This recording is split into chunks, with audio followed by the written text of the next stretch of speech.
सत्राजिताश्वतनयां कृष्णस्य कृतिर्विषं स्यमन्तकेन मणिना स्वयं मुद्यस्य दत्तवान्। परीक्षित ने प्रश्न किए कि शत्रुजित ने कृष्ण को झूठा कलंक क्यों लगाया। शत्रुजित कृष्ण भगवान को झूठा कलंक क्यों लगाया। तो फिर वो अपराध मार्जन करने के लिए भगवान को कितना उद्यम करना पड़ा। फिर अंतिम में उस मणि के बल से उसने विवाह किया। ये सारी कथा मेरे को सुनाइए। सुखदेव जी वर्णन करते, राजन शत्रुजित नाम का जो है यदुवंशी का, द्वारिका में ही एक यदुवंशी थे। सूर्य भगवान का उपासक था। सूर्य भगवान उसके ऊपर प्रसन्न हो गए और उसको एक श्यामंतक मणि दे दिए। शत्रुजित मणि को पहन लेता था तो ऐसा लगता था मानो सूर्य भगवान आ गए। एक दिन वो मणि को धारण करके और बाहर से अंदर आ रहा था। ऐसा सविता तुम जगतपते, जब सबने देखा भगवान सुधर्मा सभा में बैठे थे, उनको ऐसा लगा, हर दिन कोई न कोई देव आता था, उनको लगा क्या सूर्य भगवान आ रहे। कुछ लोग बोलते हैं कि देखो सूर्य भगवान आपको मिलने आ रहे। जिनको मालूम तो बताते सूर्य भगवान नहीं है, ये तो शत्रुजित है, मणि धारण करके आ रहा। इस मणि की विशेषता है प्रभु, दिने दिने स्वर्ण अनिष्टो साधुजित प्रभो नासंति में नस्तत्र यत्रास्ते भरतितो मणि। इस मणि की विशेषता है कि प्रतिदिन ये 8 वर्ष सोना देती है। प्रतिदिन 8 वर्ष सोना देती है बस।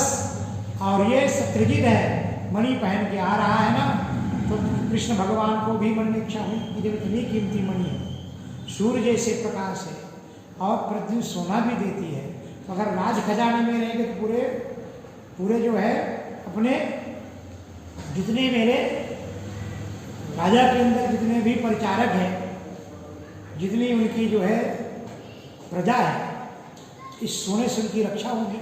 राजपाट में उतना सोना जमा होगा। जब शत्रुजित जा रहे तो भगवान ने बोले कि शत्रुजित, ये मणि जो है अगर तू हमारे पिता, हमारे नाना उग्रसेन को दे दिया, हमारे पिता वसुदेव को दे दिया, तो राज खजाने में जमा हो जाएगी। तो शत्रुजित बोलने लगा, महाराज तपस्या मैं करूं और जो है मणि आपको मिले, उसका फल आपको मिले, कभी नहीं होगा। भगवान ने पीछा छोड़ दिया। एक दिन शत्रुजित का भाई प्रसेन उस मणि को पहन करके जंगल में जाता है और वहां ऋक्ष से भेंट हो जाती। ऋक्षराज ने के साथ युद्ध हुआ, ऋक्ष ने उसको मार डाला। मारने के बाद जब वो वापिस नहीं आया, अब कृष्ण भगवान तो मणि मांगे थे, गांव के लोग कानाफूसी करने लगे कि देखो हम तो पहले ही बोले थे। ये गांव की हवा ही ऐसी रहती है, एक दिन इधर एक दिन उधर, कि कृष्ण ने ही कुछ किया और दाल में काला है। अब झूठा कलंक कृष्ण भगवान के माथे में लगा दिए। कृष्ण भगवान को कुछ पता भी नहीं, लेकिन लोग बोलने लगे लगता है कृष्ण भगवान उसको जंगल में मार डाले, मणि लेके आए, अपने राजपाट में रख दिए। गुप्तचरों ने जब ये बात कृष्ण भगवान को बताई, कृष्ण भगवान को बड़ा दुख हुआ। अपने कुछ सैन्य लेकर के जो है अब भगवान उस मणि की खोज में निकलते हैं। ढूंढते ढूंढते जंगल में जाते, घनघोर जंगल में पहुंचे। वहाँ एक जो है नरकंकाल दिखाई देता है। कुछ दिन में वृक्ष के पांव दिखाई देते हैं। भगवान अपने सैनिकों को बोलते हैं, आप रुको, हम इस गुफा के अंदर जाते हैं। जब अंदर घुसे तो 12 दिन तक लोग उनकी भगवान की प्रतीक्षा की। कितना? 12 दिन तक। जब भगवान वापस नहीं आए, वहाँ से लोग चले आए। वसुदेव और देवकी ने जब सुना कि मेरे जो है लाला कान्हा इतने दिन से नहीं आए, दुर्गा जब माता के मंदिर में जाती, माँ भगवती हे परम माँ मेरे लाल की रक्षा करना, हम लोग चंडी कराएंगे, ये पाठ कराएंगे। माँ भगवती के पास नमस्कार करती है। और जब भगवान अंदर वहाँ जाते हैं तो वहाँ एक कन्या उसको मणि को खेल रही थी। जैसे अनजब्बी आदमी को देखी, बड़े जोर से चिल्लाई। वो ऋक्ष जो है भगवान के ऊपर कूद पड़ा। वो जामवान था। भगवान के साथ घनघोर युद्ध होता है। 28 दिन तक जो है कृष्ण और उसका जो युद्ध चलता है। अंतिम में भगवान ने एक घूसा मारा और वो जामवान गिर जाता है। गिर के जैसे उठा, अपने नखों से भगवान के पूरे अंग को फाड़ डाला। भगवान राम रूप में प्रकट हो जाते हैं। जैसे राम रूप में जामवान ने देखा, चरणों में पड़ गया, प्रभु आप पहले ही क्यों नहीं ऐसा कर दिए। बोले जब राम राम युद्ध हुआ, सब वानरों को हम बोले भाई आपकी अंतिम इच्छा क्या है, कुछ होना है, कुछ पाना है, कुछ करना है। तो आपने बोले प्रभु हमको तो आपकी जो है ना चरणों की दया मिली, आपके दर्शन हुए, लेकिन मेरी एक इच्छा पूर्ण रह गई। भगवान बोले जामवान बोलो तो क्या इच्छा पूर्ण रह गई। बोले मेरे को आपने युद्ध नहीं करने दिया, इसलिए मेरे युद्ध करने की इच्छा पूर्ण रह गई। भगवान बोले अब तो मेरे जो है जन्म का उद्देश्य, जिस लिए मैं आया था, मेरे आने का उद्देश्य पूर्ण हुआ। अब तू प्रतीक्षा कर, मैं द्वापर में आऊँगा। त्रेता की बात है, मैं द्वापर में आऊँगा, उस समय तुम्हारी इच्छा पूर्ण करूँगा। वही जामवान आज तब से आज तक उस गुफा में पड़ा है। भगवान ने उनके साथ घनघोर युद्ध किया। युद्ध करने के बाद फिर भगवान ने मुड़का दिया और फिर राम रूप तू याद कर, तू मेरे से मांगा था कि मेरी जो है युद्ध करने की इच्छा पूर्ण रह गई, तो मैं तेरी इच्छा पूर्ण किया। भगवान कितने दयालु, किसी की भी इच्छा कभी अपूर्ण रखते नहीं है।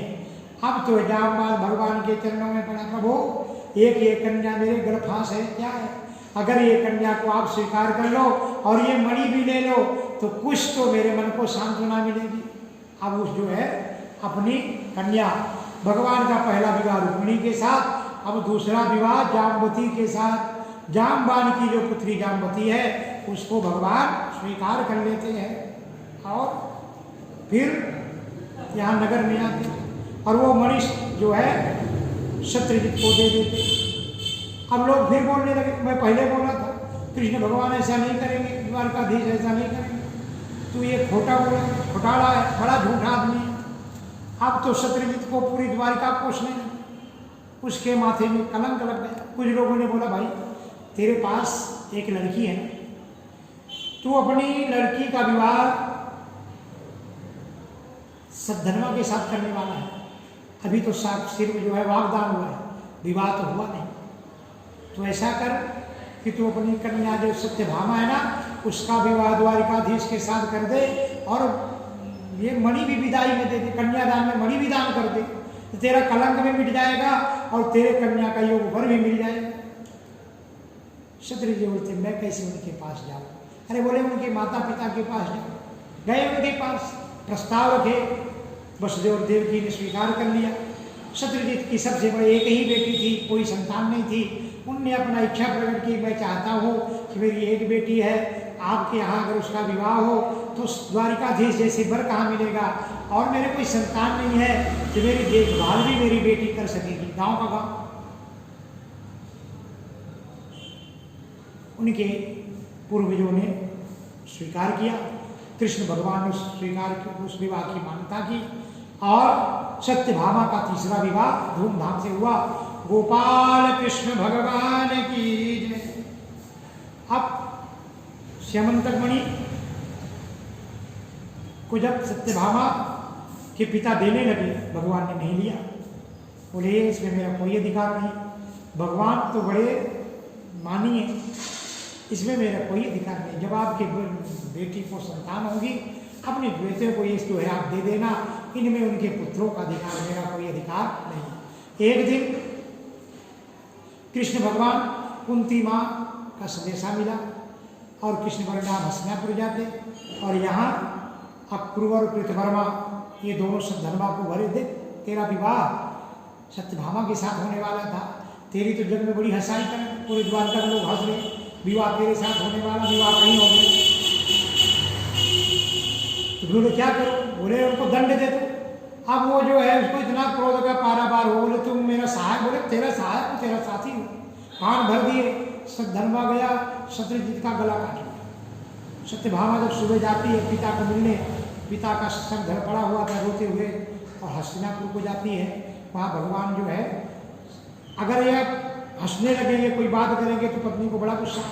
भगवान ने भी झूठ मूठ के थोड़े से आंसू आए और वहाँ से रथ लेके निकले। यहाँ पर आते हैं, अपने सासरे का अंतिम संस्कार करते। और जब ये कृष्ण भगवान आने लगे तो शत्रुजित ने धनवा ने अक्रूर को बोलते हैं कि आप जो है मेरी सहायता के लिए, कृतवर्मा और अक्रूर को बोलते मेरी सहायता करना। अरे बोले मैं कैसे सहायता करूंगा? भगवान वो ईश्वर है, द्वारिकाधीश ईश्वर है, उनके सामने कोई लड़ सकता है क्या? तू मूर्ख है क्या? अरे तू जो है मारा तू अपना भगवान, हम थोड़ी मारे हैं, मारा तो तू है ना। हम ईश्वरो पुरया हेलनम राम कृष्णयो कौन क्षेमाय कल्पते तयो ब्रजनमाचरम। अगर कोई अपना कल्याण चाहता है तो कृष्ण और बलराम से युद्ध नहीं कर सकता है ना, अगर अपना कल्याण चाहता है। जब ये बात सुनी कृतवर्मा क्रूर के मुख से सद्धर्मा भागने लगा। इधर भगवान अक्रूर जी भी जब सद्धर्मा चला गया, अक्रूर जी भी राज छोड़ के चले गए। और वो मणि उनके पास थी, वो मणि का प्रभाव था। काशी नगरी उनके मामा का गांव है, वहाँ पर उनके सफलक उनके जो है पिता थे। काशी नगरी में वर्षा नहीं हुई, सफलक महाराज में गए, वहाँ पर से इतने धर्मात्मा थे।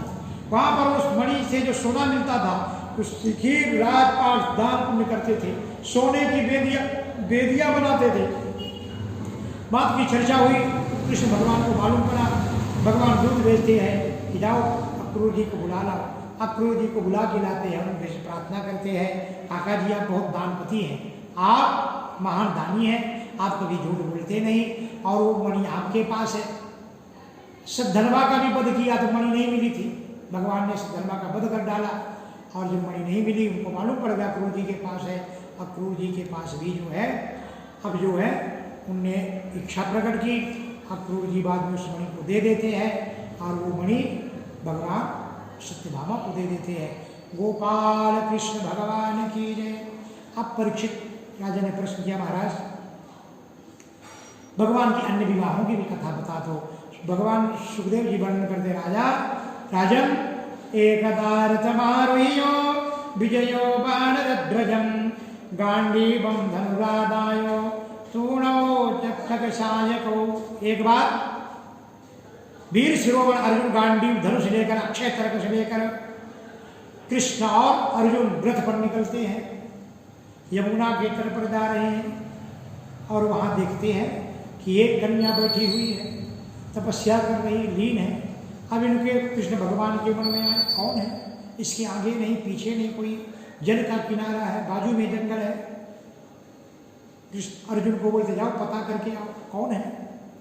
अर्जुन जाते हैं, प्रश्न करते हैं, का तुम कस्यासु शुश्रोणी कुतोषि किम जिकीर्षसि मन्ये तां पतिमिच्छन्ति सर्वं कथयसो बने। हे सुंदरी तुम कौन हो, किसकी पुत्री हो, कहाँ से आई हो, तुम क्या करना चाहती हो, क्यों तपस्या कर रहे, ऐसा सारे प्रश्न अर्जुन जी जो है अर्जुन उस कन्या से करते हैं। अब वो कन्या अपना परिचय बताती है, अहम देवस्य सरुतिर्दुहिता पतिमिच्छति। मैं सरिता सूर्य भगवान की पुत्री कालिंदी, उनकी बेटी, उनकी दुहिती, मेरा नाम कालिंदी है। अहम देवस्य सवितुर्दुहिता पतिमिच्छति। कालिंदी वर्णन करती, मैं सूर्य भगवान की जो है दुहित हूँ। विष्णु वरेण्यं वरदं ततः परममासिता।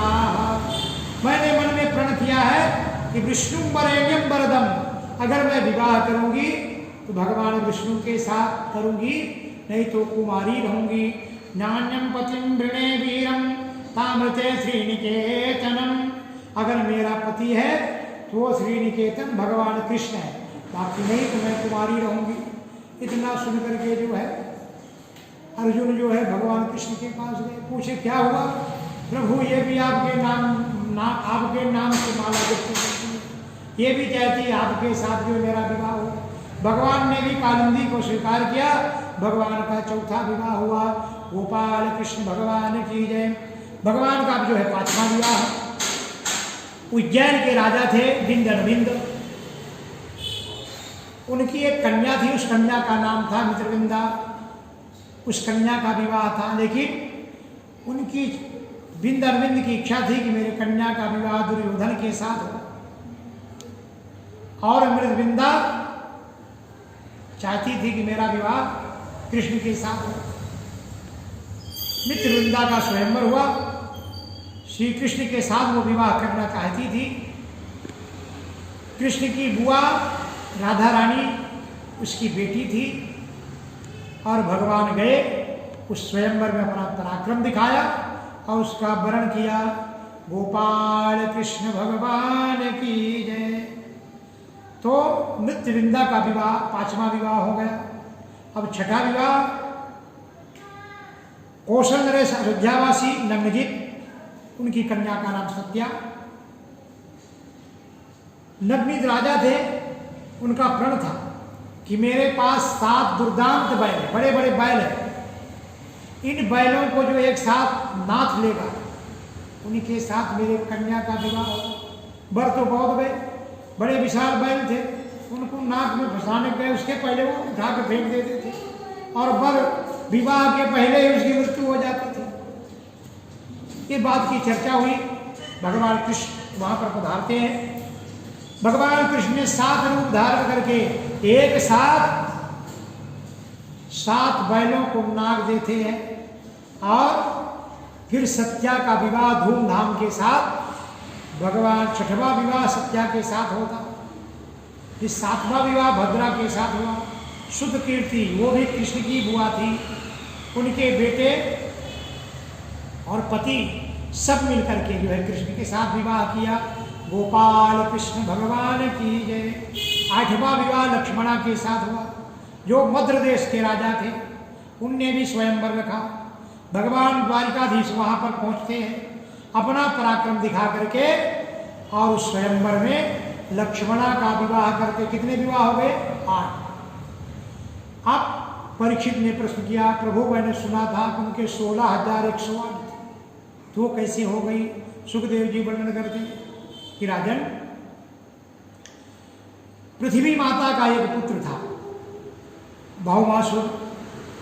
भौमासुर एक दिन वरुण का छतरी छुड़ा के भगा था। उनकी जो छत्र थी वो छुड़ा के लाया, और देवताओं की जो माता अदिति है, एक दिन भौमासुर पहुंचा, उनके जो है कवच कुंडल भी छोड़ा लिया, छीन लिया। इंद्रेण हत छत्रेण हत कुंडल बंधुनाय, वरुण के छत्र छोड़ा लिया, अदिति माता के कुंडल इत्यादि छीन लिया। इंद्र कुछ नहीं कर सका, जाकर भगवान के पास गिड़गिड़ाता है। अब भगवान ने प्रण किया कि जरूर नरकासुर का वध करेंगे, और वो नरकासुर, वो भौमासुर सारी कन्याओं, जो सुंदर कन्या दिखती थी उसको अपहरण करता था, उसको भोग करता था, और बाद में जेल में बंद कर देता था। अब भगवान प्रतिज्ञा की, इस नारकीय प्राणी का वध करना पड़ेगा। भौमासुर की राजधानी थी प्राग ज्योतिषपुर। सत्यभामा को साथ में लिए और गरुड़ में सवार होकर के प्राग ज्योतिषपुर चलते। वहां मुरदैत्य था, जिसके 5 सिर थे, और वो पहरेदार था। मुरदैत्य की बेटी थी मौरवी, लेकिन वो उनका इतना बड़ा पहरेदार कि वो वहां पर अग्नि का पहरा था, अपनी मायावी विद्या का। सत्यभामा जो है साक्षात दुर्गा की अवतार है। सत्यभामा ने जो रस से कूदी और तुरंत अपना जो है अस्त्र अष्टभुजी रूप धारण करके, और सारी जो है वो शक्तियां जो थी बाहर, उस छत्र का भंजन कर दिया। तब भगवान मूर्धैत्य के पास पहुंचते हैं और मूर्धैत्य का वध कर देते हैं। इसलिए भगवान का नाम मुरारी पड़ गया। और अंदर जाते हैं।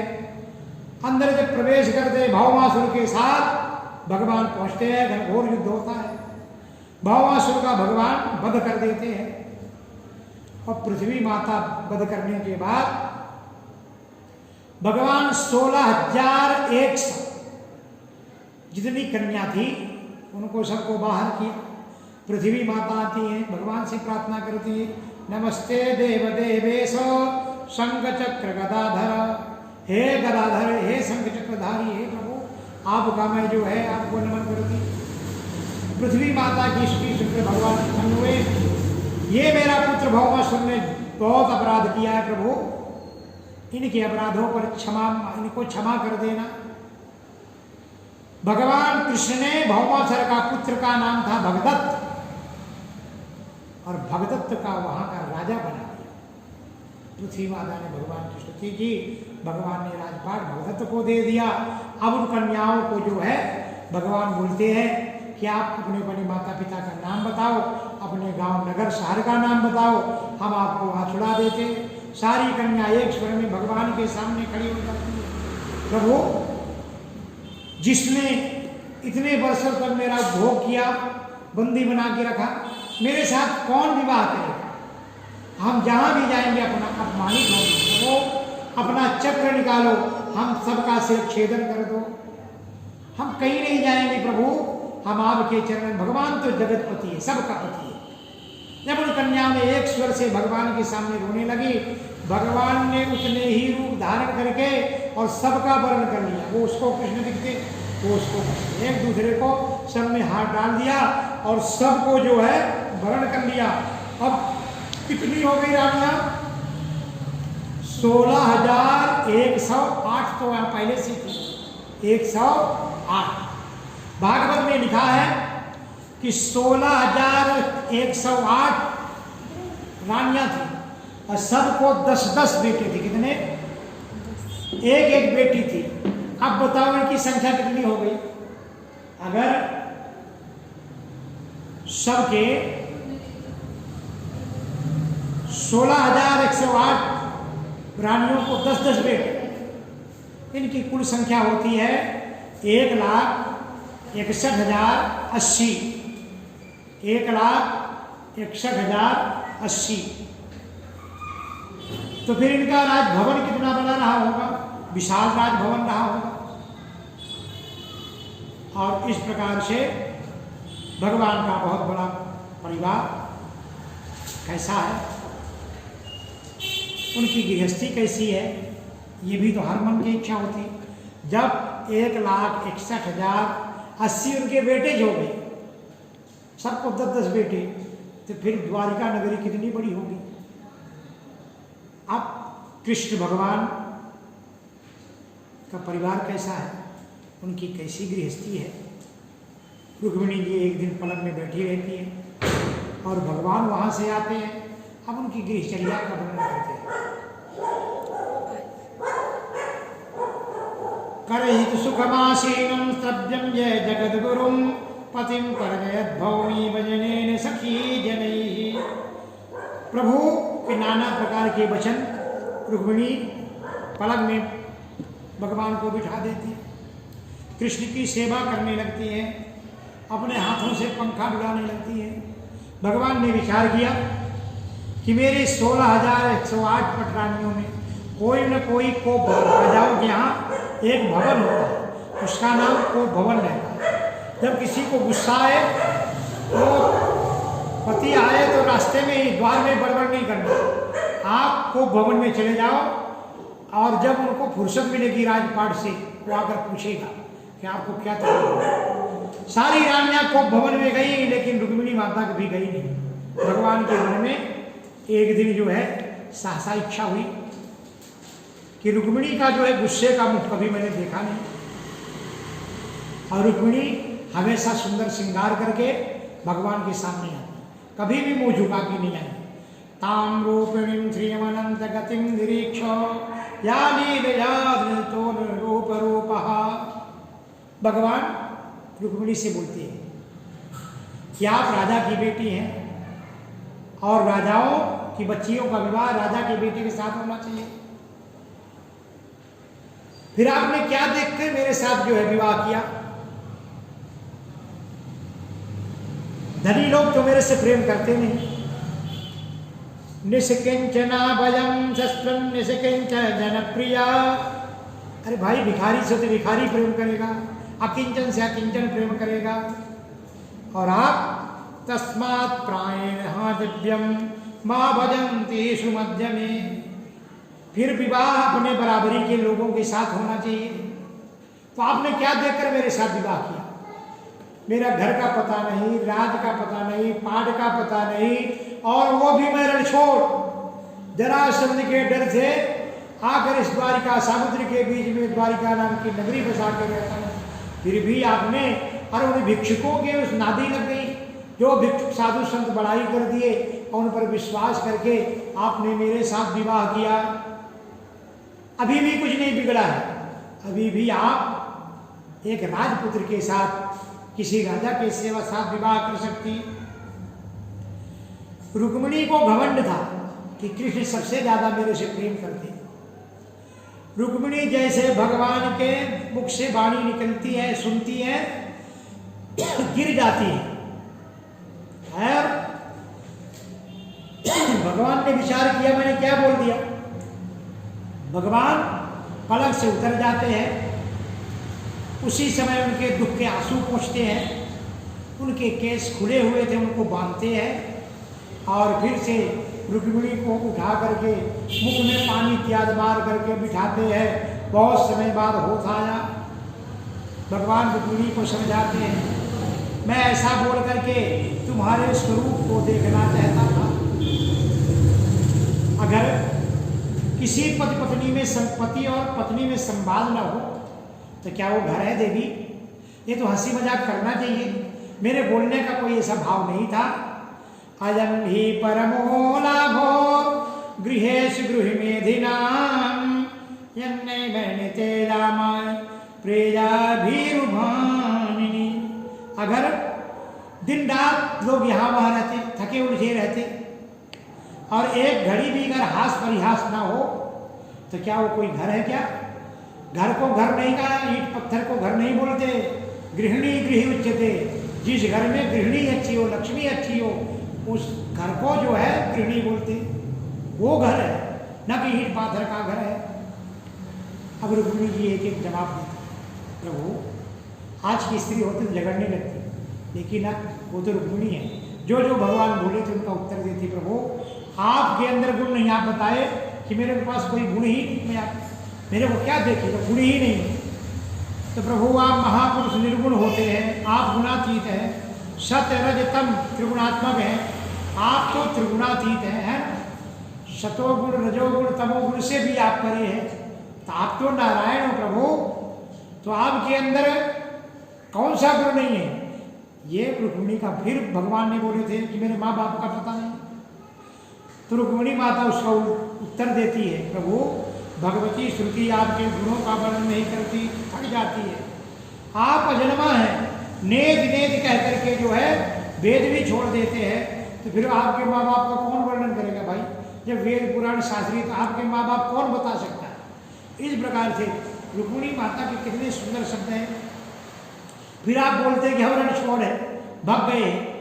तो प्रभु आप में जरूर ये विशेषता है, जिन भक्तों का हृदय स्वच्छ हो जाता है ना, जिनमें काम क्रोध इत्यादि प्रवेश नहीं होता, वही आपका घर है।